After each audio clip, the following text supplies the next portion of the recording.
Ignition sequence starts. 6, 5, 4, 3, 2, 1, 0. Liftoff. We have a liftoff.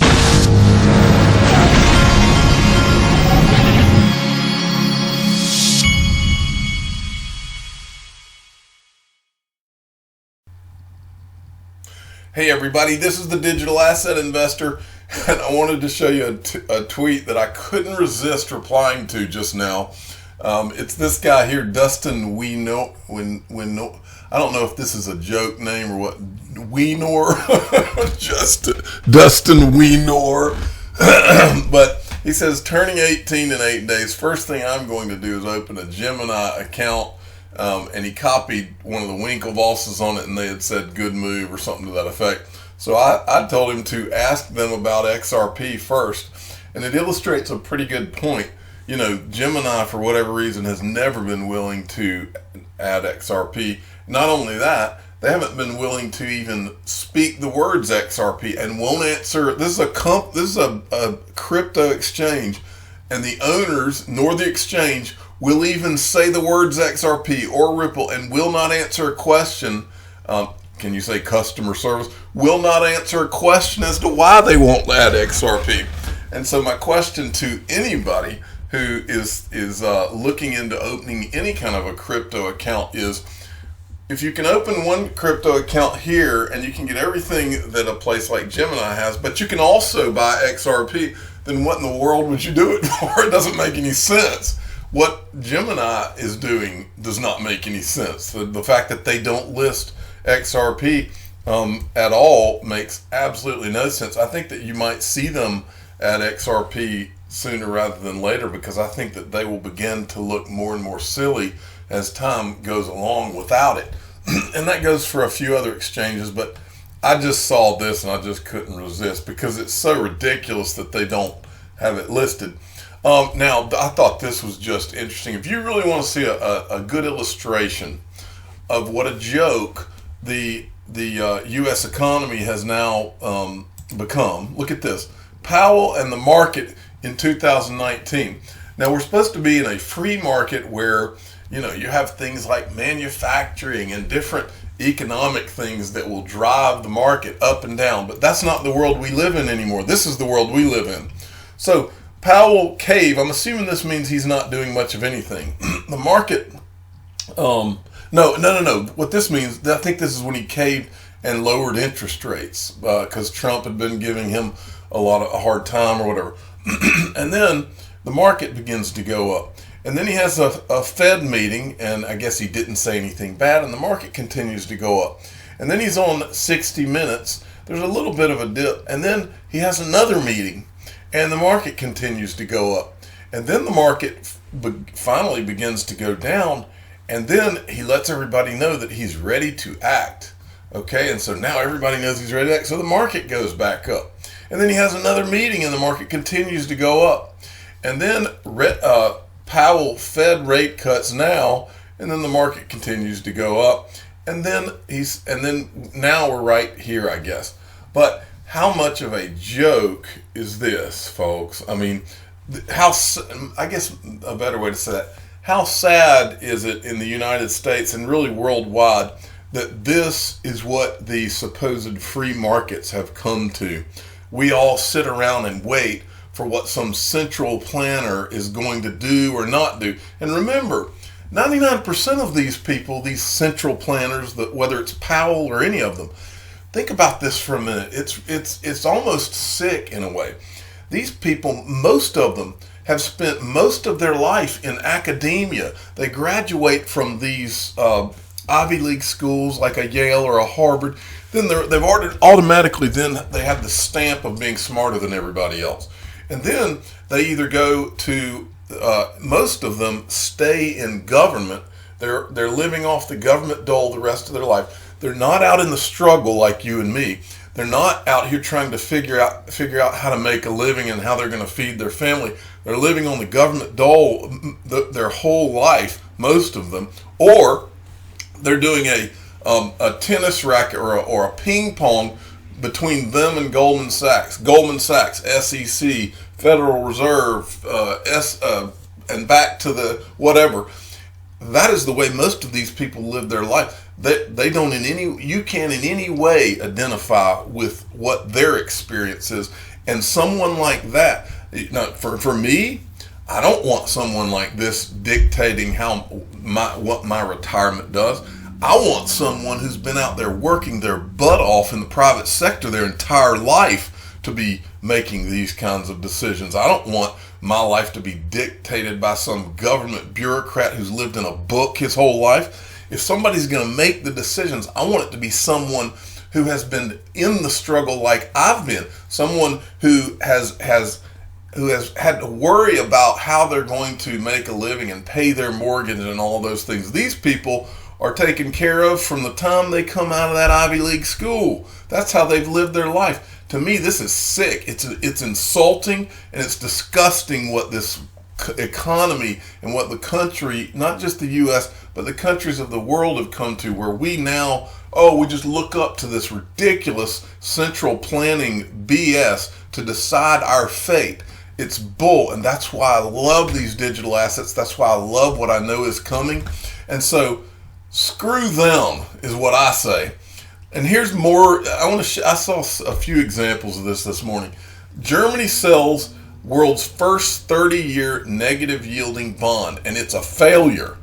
It says they sold the 30-year bond.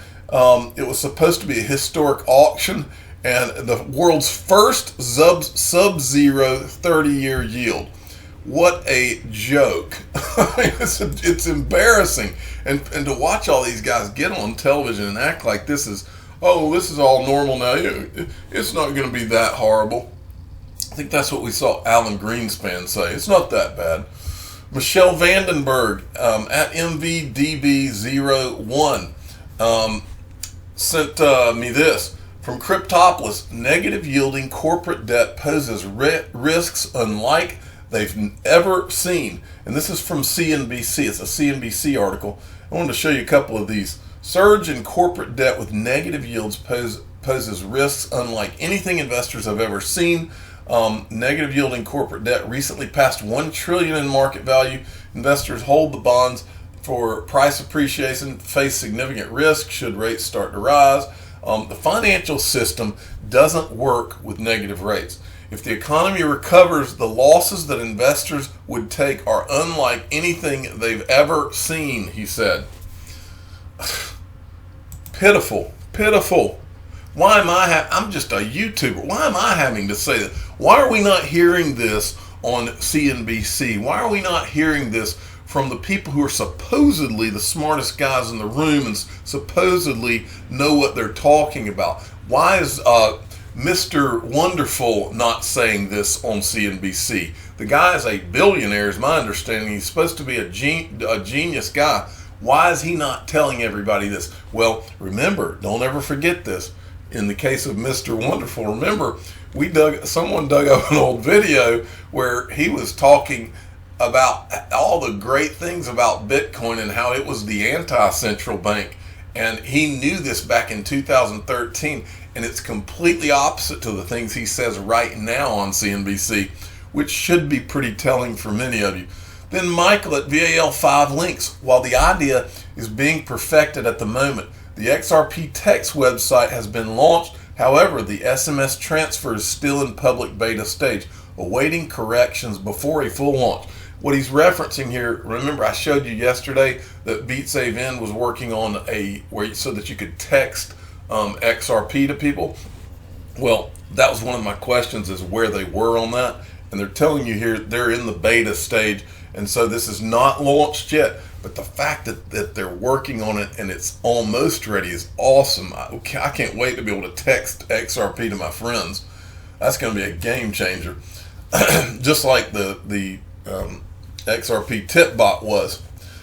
Next, from PhDJ does tweets. XRP community Ripple supports Xendpay in opening new remittance markets to stay ahead of the competition.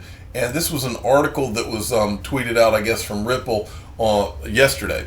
Ripple supports Xendpay in an opening of new remittance markets to stay ahead of the competition. This is the part I wanted you to see here. Xendpay recently joined RippleNet, opening up new corridors in Bangladesh, Malaysia, Philippines, Vietnam, and Indonesia, and enabling real-time payment rails to Thailand. Now, let's look at this. This is from XRP Crypto Wolf, who summarized this nicely for me. Ripple helps open new markets, keeps fees low, and reduce pressing times. Previously, lengthy cross-border payments are happening in real time. More than 90% of our payments to Thailand over RippleNet have been delivered within 10 minutes. Xendpay plans to open new corridors. Nice. That is great. Okay. Next, I saw this from Pomp last night. Our favorite Bitcoin bull on television, Joe Squawk, is now the proud owner of a Bitcoin tie. So I thought this was great. What they need is an XRP tie.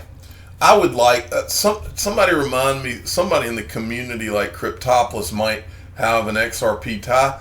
Please let me know where I can get an XRP tie, because I think that as a part of this channel, I'm going to start to send XRP ties to people like Anthony Pompliano and dare them to wear it. So that's just an idea that popped in my head just now. Let me know where I can find an XRP tie, and the digital asset investor will get on this personally. Okay, and next, we may have to call that our XRP tie campaign, or I'm going to come up with a name for it. I think I'm going to start doing this. The other guy that wears Bitcoin ties all the time is Tim Draper. I think he needs an XRP tie, and we will make sure that we cover the fact that we've sent them a tie. I'm just going to need help finding where to mail them things, and I'll make sure they know the digital asset investor has sent them a tie, and we would like to see them wear it just once, and maybe we'll get somebody on the radar. Okay, this is from goopxrp.com. I guess that's his email, capitalism@yahoo. Who would like to see this as a new profile picture for Brad Garlinghouse? Well, I'm going to help you along, buddy, and I'm going to put this in my and don't be offended, I'm going to put an XRP right here, but I'm going to make this my thumbnail for this video to see if I can help you out here. All right, Free American Spirit, baby boom. This is huge, folks. Baby boomers leaving money to kids and grandkids. You're welcome. How much of that ends up in crypto? I think a significant amount of it. This is a CNBC article. Here's how to prepare for your heirs for the $68 trillion great wealth transfer. Baby boomers, excuse me, are set to pass to their children a mind-boggling $68 trillion, the biggest generational wealth transfer ever. Much of that wealth is held in individual retirement accounts. Now, this is what I wanted to pass along to you. This is just maybe I don't know if it's a theory of mine or just something, food for thought. It says most of that wealth is held in individual retirement accounts. Well, think about this for a minute. Right now, your only access through an individual retirement account into crypto is through Grayscale's. Like, I own some of the GBTC, and they've got an XRP trust, but that's not even open to retail investors, I don't think, yet. It probably will be. But I want you to think about this for a minute. BACT opens on the 23rd of September.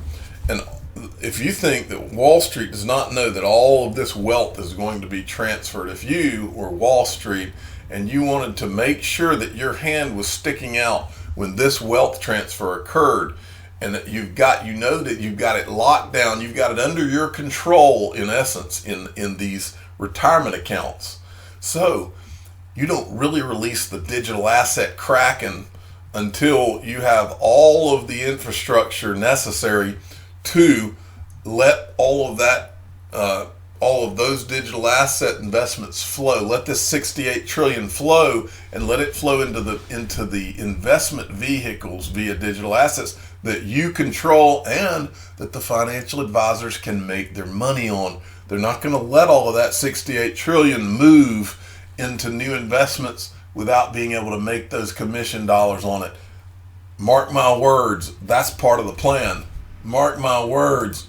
Okay, now this was an interesting article, and I guess I can end it here. Anyone feel, I think he meant feel like moving. This is U.S. Crypto Review, the top 5 states with welcoming regulations. And this is just, they have a little chart down here where they show the top 5 states that have crypto-friendly approach. Wyoming, Colorado, Ohio, Texas, California. Well, I got to tell you, folks, I'm not saying that I'm pro or anti the marijuana being legalized and all that, but what I am saying to you is from an opportunity perspective. And I talked to the digital asset investors' official neighbor, was telling me about how he had a lot of his in retirement. He was telling me that he had a lot of his retirement and he had put it in like Bitcoin through his IRA or some of these marijuana stocks, some of these companies that are coming, because there's basically like a wave coming this way of I guess regulation, but it's starting out west. Well, what I've heard is that Colorado is like ground zero for all of this happening. Well, if I was a young man starting out and I didn't have some kind of ethical issue with the marijuana thing or whatever, which some of you could, but if I didn't, and I was thinking in terms of a career, and I saw that crypto is something that here it says crypto business, agriculture potentially. I'm assuming that's referring to marijuana, but blockchain combined with marijuana, that state right there might be ground zero for a career path, is what I'm saying. Plus, it's a pretty beautiful state as well. I am the digital asset investor. I'm not an investment advisor. This is for entertainment purposes only. Please subscribe and hit the like button and tell your friends and family that Colorado looks like the land of opportunity right now to me. Thank you for listening.